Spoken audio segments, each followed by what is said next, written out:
A very good evening. I'm Aditi Lamba with the Tuesday night edition of South Asian News, Vision of Asia. We are coming to you from our studio in New Jersey. Welcome to the show. Let's begin the episode taking a look at the coronavirus pandemic updates and measures. The world is at more than 266 million COVID-19 cases with more than 5 million deaths. A concerning and a growing list of countries have been reporting the new Omicron variant of the coronavirus, bringing a lot of questions and fear. First identified in South Africa, Omicron is now dominating new infections across that region. Here in the United States, we are at 49 million cases of the coronavirus and more than 788,000 deaths. The U.S. government is investing $400 million in a new program to help vulnerable countries get vaccines to their people quickly, an effort the government states is an important step with the Omicron variant spreading across the globe. Again, we want to encourage all our viewers to try to get ahead of this new concerning variant of the coronavirus and get vaccinated or boosted with the third dose. It is even more important now to protect yourself and others around you, and also do wear masks for additional layer of protection. You can visit vaccines.gov for more information. In politics, President Joe Biden and Russian President Vladimir Putin held an urgent video call today as the world gets increasingly alarmed at the signs of Russia trying to invade the Ukraine border. There is currently a buildup of Russian troops along Ukraine's western border, a move the US, Ukraine, and their allies find worrisome. Only time will tell what Russia would do with these troops built up. With that, let's now take a look at the headlines coming in, covering much on COVID-19, literature, and nonprofit efforts of South Asians. Here are the headlines. U.S. invests $400 million in global vaccine distribution, Dr. Tushar Patel, New Jersey. Lions Indian Club hosts Diwali Dinner Gala, New Jersey. Indo-American Arts Council hosts Literary Festival 2021, New York City. It's time for a short break on Vision of Asia South Asian News segment. Don't go anywhere. We'll be right back. And welcome back. I'm Aditi Lama, and this is Vision of Asia Tuesday night episode of South Asian News. On coronavirus updates and measures, looking at the world, British Prime Minister Boris Johnson has said that early indications in the UK suggest that the Omicron variant is more transmissible than the earlier Delta variant, hence raising red flags all across. Many poor and low and middle income nations are currently struggling with the lack of vaccine access, and this new variant poses much threat on these nations. So, the United States government has announced that in a program called the Initiative for Global Vaccine Access, the US would invest $400 million, which would enhance international coordination and also help countries overcome these vaccine barriers. Meanwhile, with the threat of Omicron looming over the United States, the FDA is expected to soon authorize COVID-19 pills, which hopes to reduce the risk of hospitalizations and deaths from Merck and Pfizer. On this and much more, we spoke with ITV Gold's senior health expert, Dr. Tushar Patel, earlier today. Here is Dr. Patel. So my first question to you has to be about what is happening with the case numbers and the deaths in the nation. We're losing about 1,000 people a day still, and now we're reporting more than 100,000 cases per day. So how are you observing these numbers? How concerning are these numbers? So we have twofold things we need to discuss today. Number one is Omicron B.1.1.529, which is a variant of concern and now reported cases in 19 states. However, currently, Delta variant has increased the spread in this country and is responsible for most of the cases in the USA. Like you mentioned, more than 100,000 cases are being reported every single day. 7 days average 120,000 cases as of today, which is about 53% increase from the last month. 55,000 people are currently in the hospital receiving the treatment, and more than 1,000 people are dying every single day. So Delta surge right now in this country is a huge concern, and also Omicron, we will know in few weeks what will happen. So right now, Delta surge is the biggest concern. Do you think this is because of Thanksgiving? This is because of two things. People are getting together. That's number one, Thanksgiving. Right. And the vaccination is only 61% of the US population received 2 vaccines. So vaccination hesitancy is responsible for the new surges. Yeah. Let's now talk about the Omicron variant. I have a couple of questions. Today, British Prime Minister Boris Johnson declared Omicron more transmissible. He's saying it's the most transmissible variant we have seen so far. I want to know, why is this so transmissible, and are we going to see the same trend here in the US? So Alpha variant was more contagious than original COVID-19, and Delta was even more contagious than the Alpha variant. So the history says that the variants are more infectious, but in Omicron variant, my educated guess is we still need to wait for the answers. It may spread to more people, but the illness may be mild or even moderate, and people don't even need hospitalization. So for that numbers or that statistics, we still need to wait a couple of weeks for us to answer that. But the answer is the variants has always more contagious nature than the original virus. Right. How are you looking at the current vaccination status? And again, should we be worried about the lack of vaccination in certain areas and the spread of Omicron at the same time? Yeah, like we talked in summertime that we have few months before the winter months hit to get more people, 70-80% of people get vaccinated in this country. The biggest challenge right now, 61% of the US population, close to 200 million, are fully vaccinated. About 33% of fully vaccinated older adults, ages 50 and up, representing quarter of 25% of all adults in that age range already received a booster shot.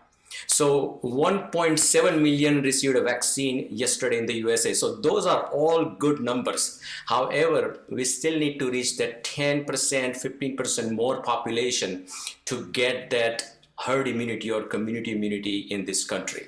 Do you think lack of vaccinations amongst children, especially the age group of 5 to 11, do you think that is a troublesome news when we are trying to get 70% of this nation vaccinated? Yes, absolutely. Because as of right now, the kids under 12 years old, only 50% of the children are vaccinated in this country. So those kids or those children are at biggest risk of getting this Omicron variant, because the Omicron variant will definitely hit the people who did not get one dose of vaccine. So those individuals who did not get any vaccine are at the highest risk. That includes kids. What do you think, doctor, should be done to sort of encourage vaccinations amongst children in this country? Because I believe we have to reach out to the parents, right, who are concerned. That's why the kids are not getting vaccinated. What should the government do? I think the government should do education to the parents in the school system, in the university systems, in the public health, in the county level, and somehow that rapid scale of vaccination across the globe or across this country needs to happen right now, because I think we are running out of time, and I think government is doing a good job of bringing this vaccination to the community clinics and those places. But still the vaccination hesitancy is there. The parents' education, people's education needs to happen at a local level. Do you, as a medical professional, and this is your personal opinion, doctor, do you think the schools should mandate vaccines? Because that could be a game changer. I have been telling this for last few months, since about 3-4 months, that it is time for the government to take some bold actions, bold steps, and have the vaccination mandate like New York just did 2 days ago, Right. to have the private sector ask for the proof of vaccination. All those private sectors in the country should do the same, including the airlines, including the theaters, including the restaurants. All those public places should follow that recommendation. And I think if we do that, I think we could be in much better shape in next few months. Let's now take a look at the Lions Club with its mission to empower all and improve health and well-being, strengthen communities, and support those in need through humanitarian services and grants. The Lions Club encourages peace and international understanding with its vision to be the global leader in community and humanitarian service. Founded in 1917, the Lions Club International comprises of more than 1.4 million caring individuals serving together so that they can make a lasting impact and change more lives. On this and much more, recently, the Lions Indian Club in New Jersey hosted a Diwali dinner gathering its member body and the greater community. Here are some highlights from the event.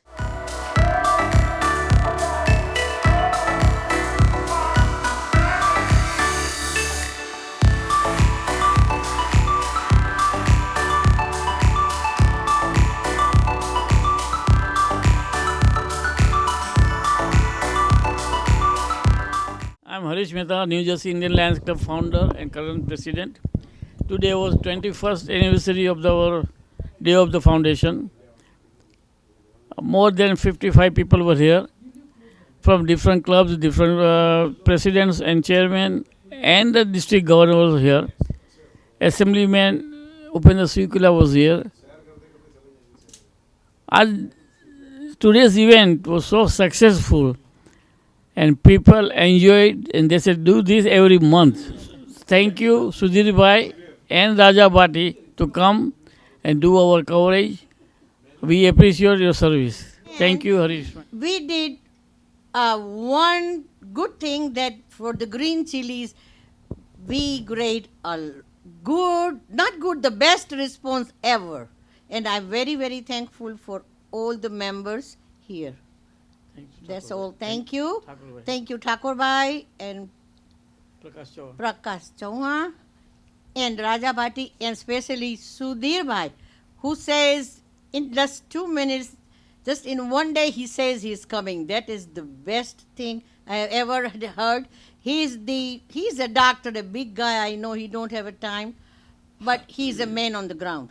Yes. Hi, I'm Nancy Jakubczyk. I'm a past district governor, and I'm so proud that I actually found this club. I had never met them before. I went to one of their health fairs, and I was so impressed with them. The work that they do for the state of New Jersey is outstanding. Health fairs, they raise money for different charities, food drives, clothing drives, anything you think could possibly be needed in the state of New Jersey, this couple and their club are responsible for helping do it. Thank you so much for everything you do. And former assemblyman representing District 17. And I'm so delighted to join New Jersey Indian American Lions Club, and where we have so many projects that we have done and helping people, not only in the United States as well as in India. So there are some of the projects are being celebrated, and we are looking at we call it the Diwali celebration, but it is a celebration of bringing joy to so many who were less fortunate than ourselves. And so this is under the leadership of Harish Mehta and Hamsa Mehta. They have been doing a wonderful work. It's a great opportunity to have see all those fellow Lions come together and celebrate as one family. Remember, our goal is, our motto is we serve. And no matter what we say, at the end of the day, we are one family, and we love to be helping out anyone in need. We are here tonight at the First Indian Lions Club of New Jersey, and Lions Club of New Jersey, has been doing a lot of community help over about 2 decades. I have been associated for a decade and a half at least. The founder, Harish Mehta, who is the very energetic and enthusiastic person when it comes to helping other peoples, who lead this evening in the meeting to recognize and appreciate the people who have done a great role in helping communities in different ways. I'm very pleased to attend this fundraising program for the Lion Club of New Jersey, where Harish Mehta is quite involved. And today is a big event where even district governor has come here. And one of the project they are also doing in India during the a certain area where the Adivasis are, to build a big hospital, and that fundraising is also being promoted here. Also, in general, the Lion Club of New Jersey is raising the fund to help the needy people, and I'm so happy to support them, and I'm so glad the Lion Club of New Jersey is doing outstanding work, and they will have my full support. Thank you very much. This Lions Club is really a helping hand to all the people who are victims of the flood, who are victims of the natural calamities, and who also are requiring the medical and healthcare of the people. So to serve human is to serve God, number one. Number two, if we serve people, what goes around comes around. The day on which you need the help, then the help will come to you. So thank you so much, Raja Bhatiji. This is Hemant Bhatt, and thank you so much, Sudhir Bhai, and all other people at the ITV Gold. And this is the best channel I have seen, and thank you so much for everything. Thank you. I'm Prakash Chauhan. I am with Lions Club for last almost 10 years. And the motto is, we serve. Anytime we get any opportunity to help any human being, we take it. Today we are gathering here for Diwali celebration, and we have wonderful time. And thank you very much, Harish Bhai Mehta and Hansa Ben and all our group. We have a great team, and we are very dedicated people here. Thank you. I'm Jagdish Patel.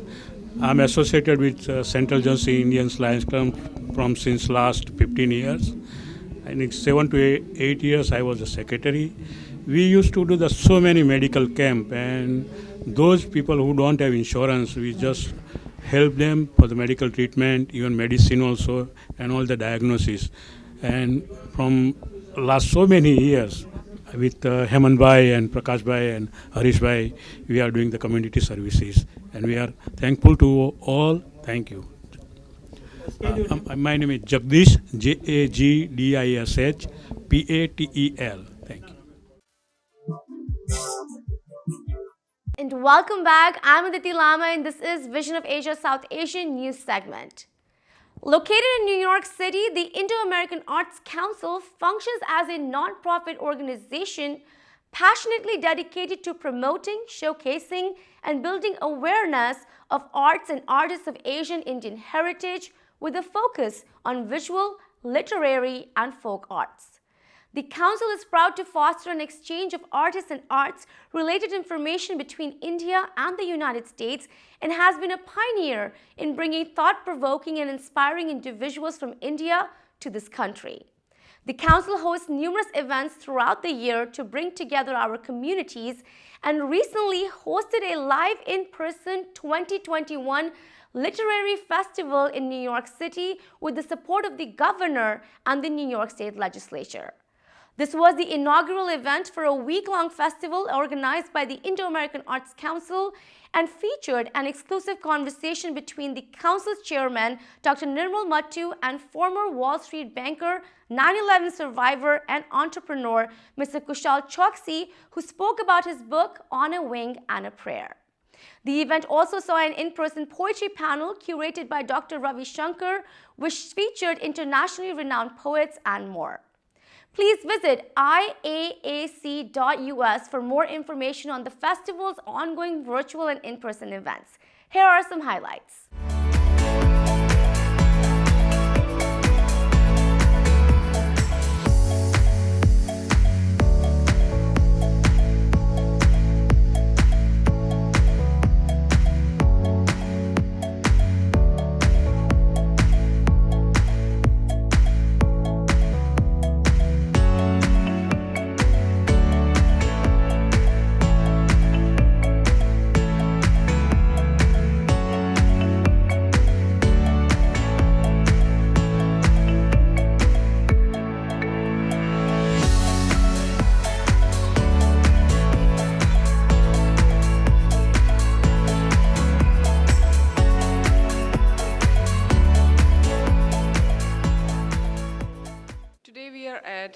Icon Gallery in Soho, Manhattan.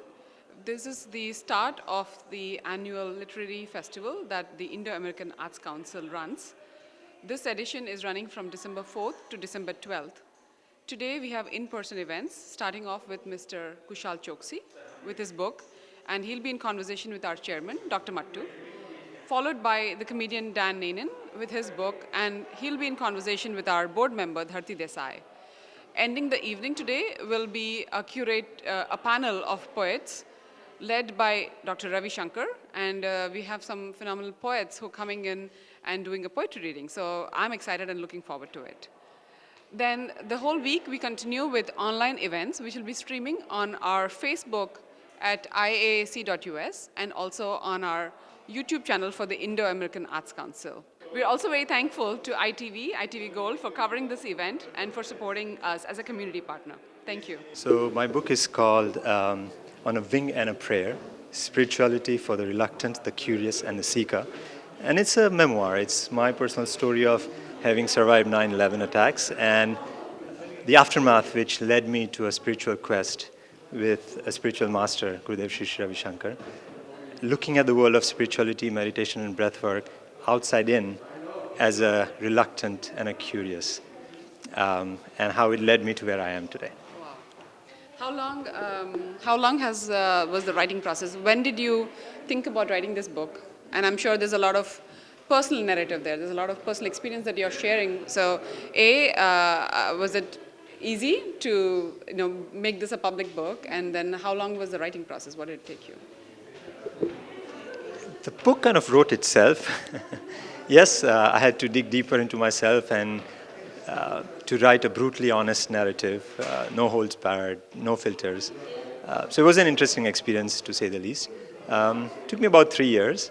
A large part of it was just, scribbling across my journal, but it all came together during pandemic. Hello, everyone. I'm Dr. Ravi Shankar, and it's my great pleasure to welcome you to the IAAC Lit Fest. I'm one of the board members and the curator of the poetry section, which is happening live today at the Icon Gallery, and we have some fabulous poets, including one of India's finest poets, Arundhati Subramaniam, as well as Usha Kela, Ralph Nazareth, Yutsu Sharma, and a number of other international poets. Additionally, I'm also an author in my new memoir, Correctional, just came out with University of Wisconsin Press, and I'm happy to note that there is a curated discussion with Yale professor Caleb Smith in which we discuss the book. The entire week is filled with all kinds of rich literary events, so I do hope that you will join us. And I would also like to say I'm a professor at Tufts University, and I want to thank poets and writers for a grant to set this up, and I want to thank ITV for being here to record this event. Thank you so much. Indo-American Arts Council is an old organization. It started around 20 years back. And we bring to the rest of the world what India has to offer and India's contribution to world's art and literature. We are active in many different disciplines. We have film festival, art festival, music festival, dance festival, and we want to show to the world and want them to understand and appreciate what India has done and brought to the world knowledge, world art, world literature, world dance, and so on and so forth. Today, we are starting this festival, which is going to last about 1 week. I also want to thank our organization, the executive committee, every individual who is working hard and making sure that it's going to be a very successful festival. Thank you very much. With this, we wrap up our show for the night. Please send us your suggestions and get your voices and organizations on our show. You can email us on events@itvgold.com, or you can follow us on our Facebook handle @itvgold. You can also subscribe to our YouTube channel for free access to many of our popular shows. Thank you for joining us tonight from Edison, New Jersey. This is Vision of Asia, and I am Aditi Lamba. Take care and be well.